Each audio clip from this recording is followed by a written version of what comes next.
Alors C'est que c'est pareil en alors France? alors en France, c'est alors j'ai un peu de CPF, je dois aller convaincre mon conseiller Pôle emploi de m'en payer une partie. Ensuite, j'ai une je sais pas, une OPCO. Moi, je suis pas un spécialiste, mais j'ai l'impression que Ouais. c'est beaucoup plus compliqué. Ça fait que moi, je connais pas, hein. Moi, j'ai jamais vécu en France, donc Bah, je nous, quand on a commencé à expliquer les financements français sur notre site, selon que tu étais travailleur indépendant, je sais pas quoi, tu as 1000 dispositifs que tu peux combiner et ça reste un peu plus, compliqué. Donc, par exemple, en France, nous, on a besoin de vraies équipes qui t'aident à mettre en place toutes les solutions de financement selon ta situation, alors qu'en Allemagne, ou c'est tu as juste pas un besoin et parce en que plus de ça, ils te financent même, genre, pas ton computer, hein, mais genre, peut-être, ils supposent que pendant cette période, tu ne bosses pas, donc il faut que tu vives, il faut que tu payes le ouais, transport, donc tu peux te retrouver en train de te faire financer la mais ça, fin c'est un peu le et en tout cas, ils mettent tout en œuvre pour que, à l'issue du truc, enfin, que tu puisses suivre le truc vraiment proprement et je crois qu'ils étendent pour quelqu'un qui paye lui-même sa formation, c'est juste, 7 semaines, mais si tu, te fais financer, ça va aller sur 9 semaines parce qu'ils vont exiger à ce que tu fasses, la première semaine qui, te permet de rentrer un petit peu dans l'univers et la dernière semaine qui te permet de trouver une opportunité, d'emploi, quoi. Donc, ouais, vraiment un accompagnement, avec, le wagon à 360 degrés pour qu'à la fin, tu puisses, trouver quelque chose, quoi. ouais, ouais. Top. Ça, c'est un peu mon rêve si tous les pays avaient mettaient en place des choses comme en Allemagne au niveau de la formation. Parce que c'est vrai que c'est l'enjeu, nous, on voit les enjeux de société. Tu as des stats qui font un peu flipper. Tu vois, tu as, à l'échelle de la planète, je crois que dans les 20 prochaines années, 1 milliard d'étudiants qui vont sortir de cycle du supérieur Mmh. en plus, donc 1 milliard en plus, qui auront besoin d'être formés aux nouveaux métiers. Tu as 500 millions de personnes en poste qui auront des compétences obsolètes, qui auront besoin de réapprendre. En fait, les enjeux, ils sont vraiment colossaux. Et en face, le problème de la formation, c'est que ça coûte cher. Donc, si tu n'as pas l'État qui simplifie ces process de certification de financement, en fait, tu peux avoir 1000 wagons, tu n'arriveras pas à résoudre ce problème un peu de société, quoi. Donc, c'est Effectivement. le problème de l'éducation, c'est qu'en fait, tu dépends vachement des politiques publiques, beaucoup plus que dans d'autres business. Parce que l'éducation, ça coûte cher. Et il y a une étude du MIT qui s'appelle The MOOC Pivot. C'est sur pourquoi les MOOC n'ont pas marché, pourquoi les MOOC ont un taux de complétion pourri. Et c'est un peu un bouquin qui va étudier ça en profondeur. Donc, Mmh. des chercheurs américains qui ont vraiment essayé de comprendre.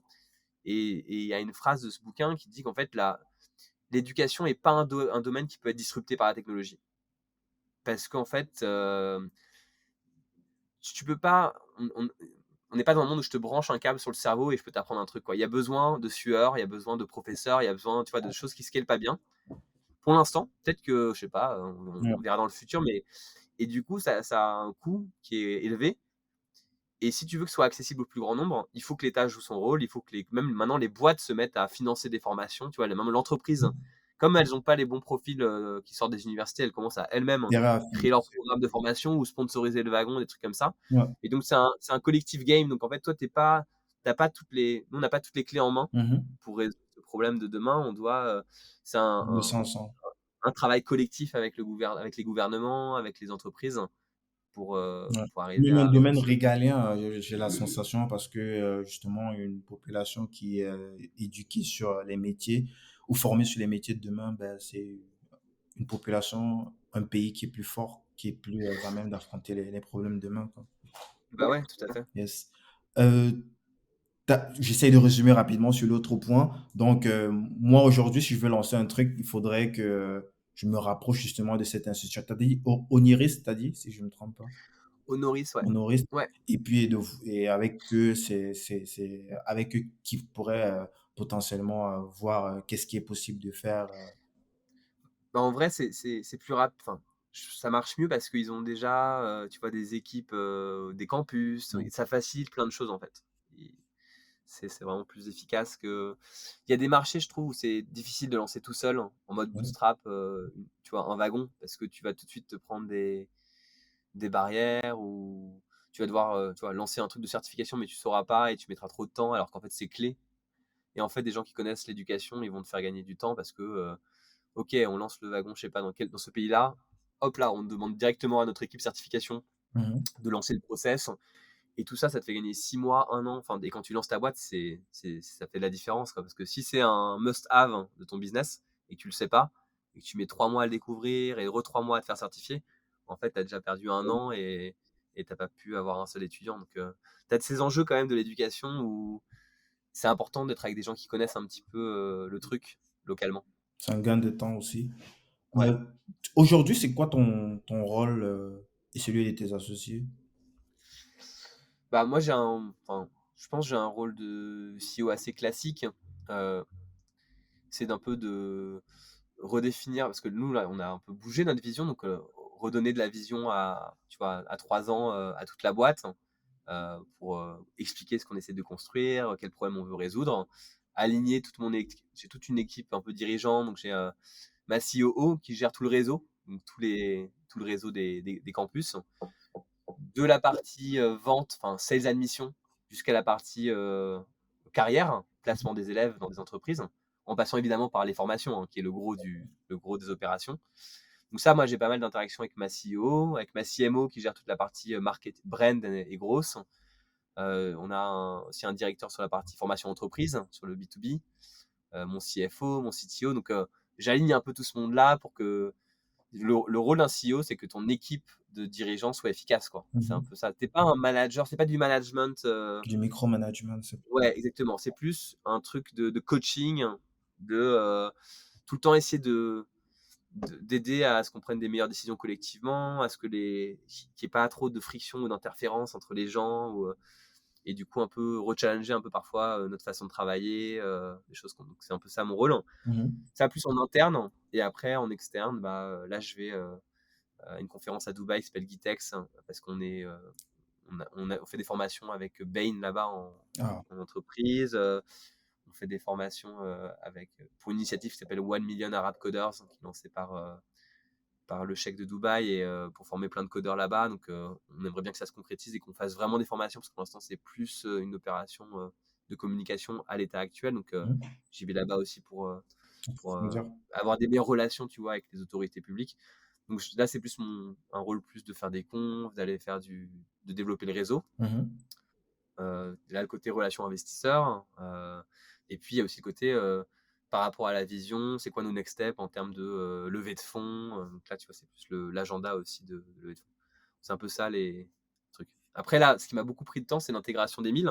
Mhm. Parce que tout d'un coup, c'est quand même une nouvelle offre. C'est même pas c'est une nouvelle verticale. On passe d'une verticale de bootcamp à une verticale supplémentaire. On passe d'une verticale à deux verticales, et aussi avec des formats en ligne. On vient de faire on vient de shipper notre nouveau site qui correspond à cette nouvelle vision de notre offre.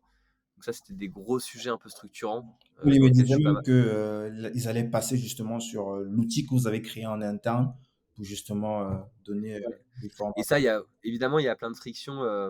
Bah, je sais pas si tu reçois Thomas, mais Thomas, pour Ouais, moi, je reçois Thomas dans le il est groupe top. que C'est j'ai. vraiment pour moi, c'est un entrepreneur un peu modèle. Tu vois, il est super concret, super humble. Il est excellent au niveau opérationnel. Et, et c'est vrai que lui, il a fait Shaper avant de faire Ouais, Emile. j'étais Mais cofondateur avec Shaper, il était Ludovic Euro que j'ai reçu sur le podcast aussi. exactement. Mais il est jamais, en fait, il avait jamais bossé avant, quoi. Lui, il a toujours été entrepreneur. Ah ouais. Donc c'est vrai que en fait, là, il se retrouve dans une boîte de 200. Et même si on est lean et qu'on est le wagon, on a quand même un legacy enfin, tu vois, on a quand même une certaine rigidité. Ouais, Donc ouais, moi, j'essaie de faire au max pour que, voilà, pour qu'il y ait l'énergie entrepreneuriale, elle soit pas étouffée un peu par, entre guillemets, la grosse structure. mhm, Et parce que pour moi, c'est assez clé que notre offre, elle évolue comme ça. Et du coup, il faut que chacun s'adapte pour effectivement. accepter le changement, parce que les gens, ils sont dans une routine, ils font leur bootcamp web, data, tous les quarters, et tout d'un coup, tu leur dis, bah, en fait, vous allez commercialiser ce nouveau truc que vous connaissez pas très bien, ça va un peu foutre le bazar dans vos process, et bah, les gens, ça les fait flipper, quoi. Et c'est normal, tu vois, et il faut arriver à accompagner ce changement-là pour passer d'une boîte qui faisait un bootcamp tous les 3 ans à une boîte qui lance un cours tous les 2 mois, un bootcamp tous les 6 mois, tu vois, et c'est quand même un changement de culture qui est assez fort. Yes. Du coup, c'est pourquoi vous êtes partout sauf aux US? C'est bizarre quand même. Les US, alors, on pourrait, en fait, si on y est, c'est plus pour de la brand, c'est plus pour dire on est aux US, quoi, parce que moi, le marché est très très saturé. Il y a plus de 600 acteurs. Tu as des énormes boîtes cotées comme Chegg qui a acheté un bootcamp, c'est le Singful. Il y a eu plein de consolidations déjà. Galvanize, un gros bootcamp qui se fait racheter aussi par un énorme acteur. Tu as un bootcamp qui s'appelait Trilogy, qui faisait du bootcamp en marque blanche pour les collèges américains, Mhm. qui s'est fait racheter par 2U, qui est une énorme boîte d'éducation américaine. Donc, il y a déjà énormément d'acteurs, c'est très consolidé. C'est un marché où l'éducation aux US, tu sais enfin, je pense que tu sais que les coûts d'éducation, c'est du délire. Ça te Prends coûte, n'importe quoi. c'est 50 000 dollars par an, les gens s'endettent. Et encore, là, Euh, c'est quand tu as de la chance, hein. C'est les plus et, moches. et en fait, c'est un cercle vicieux parce que les boîtes qui font même de l'éducation classique, genre des universités, elles crament du pognon, mais un max sur les publicités Google ou je crois qu'un des plus gros clients de Google Ads aux États-Unis, c'est l'université de Phoenix, je crois, ou un truc comme ça, tu vois. Genre, ils claquent des millions et des millions. C'est un truc de ouf, hein. Les coûts d'acquisition sont énormes. Les gens, tu vois, nous, on dépense sur l'acquisition payante. Je crois qu'on est à 300 euros pour 7000 euros. Donc, on est à, tu vois, 5%. Non, ouais, 5% en acquisition payante. Après, on a un Mhm. peu d'investissement marque. Je crois que, je sais pas, aux US, tu dois être à 20%, 30%, quoi. Donc, c'est un business d'argent, quoi. Et c'est un cercle vicieux parce que celui qui paye, c'est l'étudiant. Les programmes coûtent hyper cher parce que les gens s'endettent.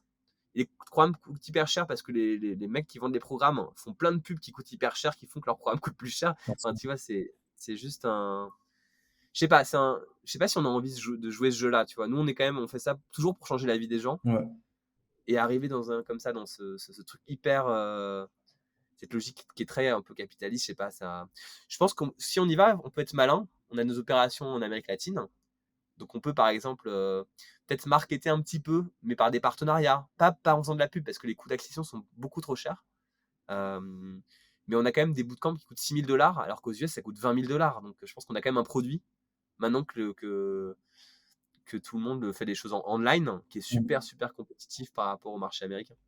Sachant que dans le marché américain maintenant, plein de gens font des bootcamps online, tu vois, c'est devenu un peu la norme. Ouais, avec le On- Covid qui a accéléré les choses. Exactement. Ils sont passés en 2020, tu avais 30 000 élèves qui faisaient des bootcamps et beaucoup présentiels, enfin avant le Covid. Là, c'est 100 000 et c'est beaucoup, beaucoup de bootcamps online. Donc, si on arrive, nous, avec le meilleur bootcamp au monde en ligne, même si on l'opère avec des profs anglophones en Amérique latine, on pourrait un peu attaquer le marché avec un prix qui est hyper, hyper compétitif. Yes. Mais bon, peut-être qu'on ira, mais c'est quand même un. On a tellement de choses à faire ailleurs, tu vois, que D'autres faut un pays, peu choisir. d'autres continents à développer. Bah, déjà, si on était le leader européen, parce qu'en termes de marque, on est leader, mais en termes de peut-être de taille, de nombre d'étudiants, on n'est pas encore tout à fait, tu vois, On est à combien? Tu as dit 13 000, 14 000 étudiants? 16 000 étudiants, mais tu vois, chaque année, là, je pense on aura eu un peu plus de 4 000 étudiants cette année, euh, ce qui est bien, hein, mais je pense qu'en France, notamment, on pourrait être, pour moi, beaucoup plus gros. Et je pense que c'est une bataille qui est plus évidente pour nous que d'aller aux US, tu vois, de déjà aller mettre en place plus de Dominer le marché. financement en France, voilà, pour pouvoir rendre la formation accessible à plus de monde. C'est pour moi un levier qui est beaucoup plus évident. Lancer l'apprentissage en France, tu vois, c'est un truc qui se développe vachement. Il y a plein de jeunes qui veulent faire l'apprentissage. Bah, on pourrait lancer l'apprentissage du wagon. Ça permettrait aux gens de faire financer le wagon, de se former avec nous, de choper un boulot, tu vois, même avant la formation, d'avoir la promesse d'un job. C'est un win-win pour tout le monde, quoi. Donc c'est plus ce genre de projet pour moi qui sont la prio que aller aux States.